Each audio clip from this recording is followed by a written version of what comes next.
Hi, our group name is The Will of Deception. I'm Zach and this is Lexi. We're in Miss Mocha's Period 7 class. We'll be doing a study on false memory and replicating the study of Loftus and Pickrell 3.2. A false memory is an event that never happened.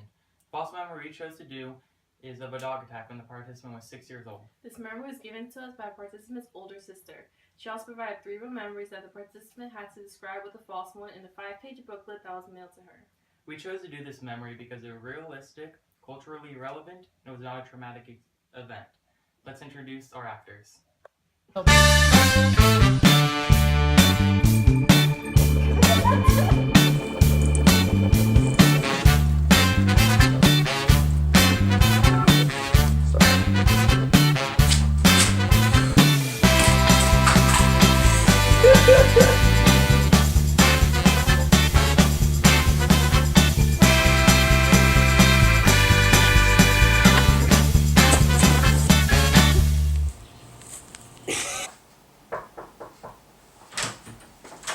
Hi, thank you for coming out today to take part in our study. Thank you for having me.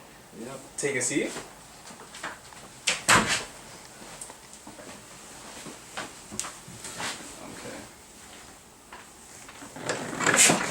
Okay.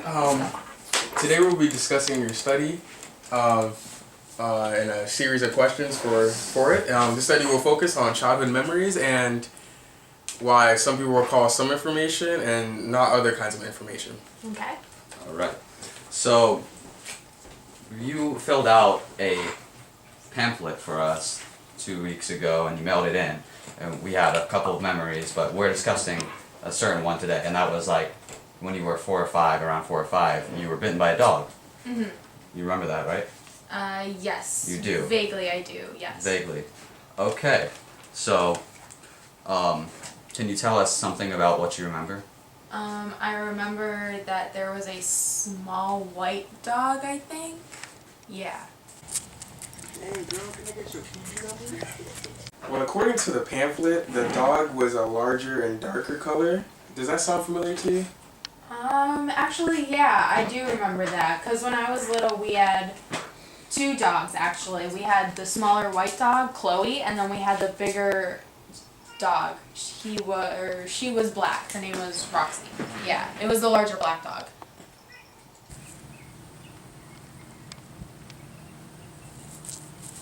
And, so your mother actually told us that it had been a hot week, a particularly hot week that week, and so the temperatures would say like around 95, you remember that? Yeah, Outside. it was in the summer, definitely, because I remember I was outside and I heard the ice cream truck go by and they only went by during the summertime.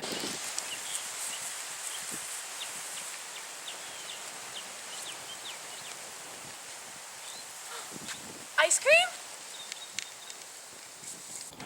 So what else do you like particularly remember? Like, were you outside and the dog was chasing you, or what was happening when like you were confronted by the dog?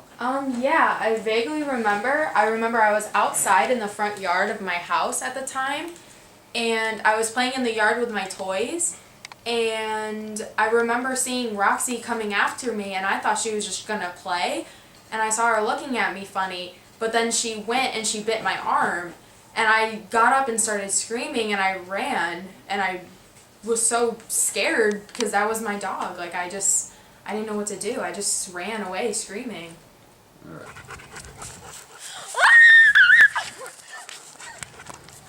Alright. Are you sure that you ran before or after? Because that was something that you weren't really clear about in your pamphlet. I remember running before she bit me. Before Actually, she did. yeah, because I saw her Okay. running after me, and then I stopped, and then she bit me, and then, yeah.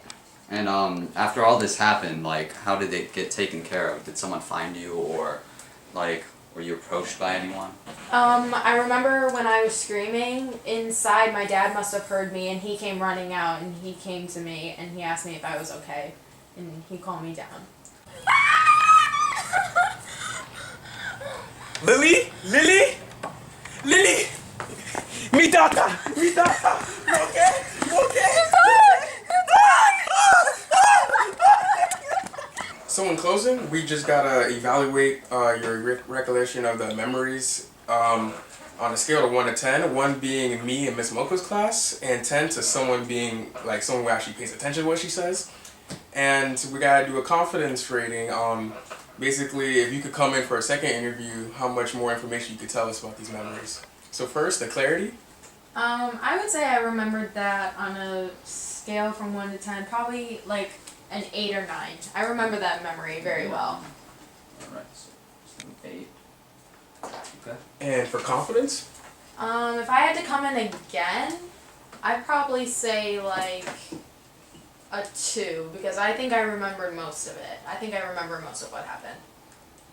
Right. Okay, so I have a 2. Thank you for everything you've done for us. We just have to make an apologies because the nature of our study, we weren't clear necessarily about it. What do you mean? Well, we weren't being truthful. What do you mean? You were The actual, what we were trying to do is we were trying to measure how we can implant memories into people, false memories, like what we just told you. Implant false memories, but that memory actually happened. I remember that. No, that was a completely made up memory. No, it wasn't. That was a true memory. I remember getting attacked by a dog. Those other memories, one of them was me getting ice cream with my little brother when I was little. I don't remember that at all. well, Lily, we're just stating facts. And if you can't handle that, I think you just gotta leave our office. And yeah, but we lied to you. I'm sorry, but I think you should just have a nice day and just, yeah, I'm sorry. We reenacted this case study of 3.2. Instead of using 2 female interviewers, we used 2 male. Our actress Lily was the victim of a dog attack when she was 6. Our interviewers interviewed Lily about the experience. The false memory was successfully implanted because it wasn't a traumatic event, it was also culturally relevant. It was also successfully implanted because the interviewers asked many leading questions. Thank you for watching our version of Case Study 3.2.